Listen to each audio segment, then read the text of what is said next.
non-faith secondary schools in the borough of Manchester have agreed to let nurses hand out condoms and talk about sex to children as young as 13.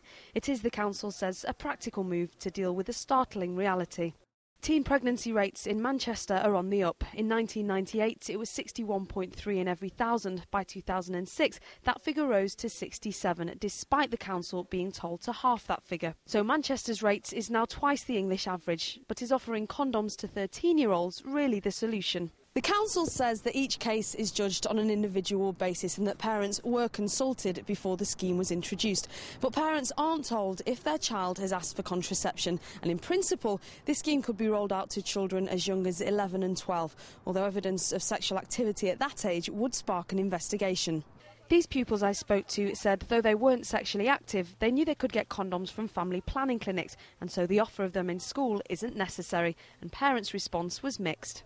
It may make some people who might not have sex at a young age maybe try if they're having access to contraception. Well, it's probably not a bad idea with some of the girls around here.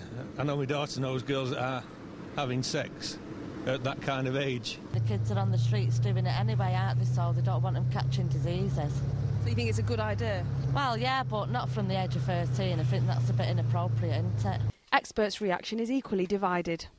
We've got to look at it as a rounded package. I don't think the schools or any of us just hand out condoms. What we do is we try to give that young person an information package. Also, in other countries, research has shown that when we're talking to young people, then that can actually help in delaying young people being sexually active because they're making choices for themselves. I'm actually concerned that just to give out condoms would lead to the opposite. In other words, and possibly increase in teenage pregnancies and even an increase in sexually transmitted diseases. Why? Because the giving out of condoms can lead to a false sense of security, which then leads to an increased sexual activity.